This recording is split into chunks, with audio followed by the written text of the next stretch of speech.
Hello everyone, welcome to my channel. In this video, I am going to show you how you can programmatically perform a middle mouse button click. Now there are many situations where we need a middle mouse button click. For example, in my situation, I am using Blender, and in Blender, to rotate through the views, we need middle mouse button click. Without middle mouse button, we cannot rotate through the views. So to solve that personal problem, I had designed a Python script to do that thing.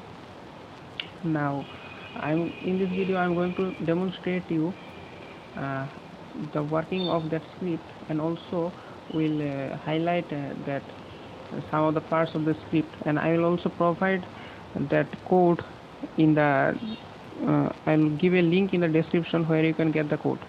Now let's run the script, and here you can see that it is written press up plus down to toggle between button click.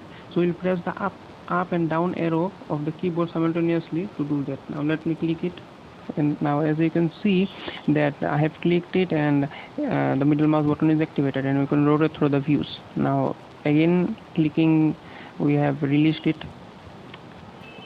Now again pressing the up and down arrow simultaneously, we can toggle between a middle mouse button click and release.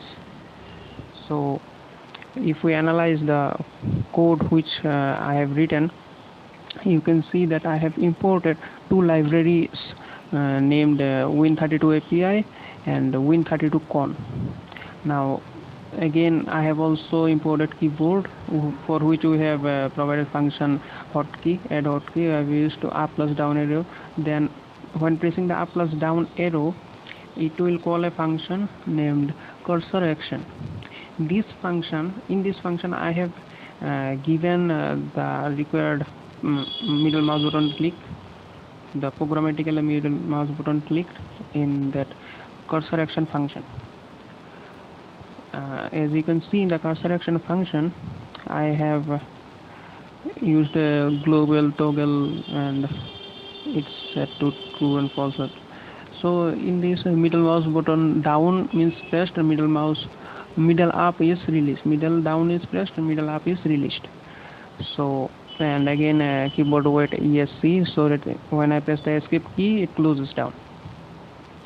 Now if you have any questions, please write in the comments below, and thanks for watching the video.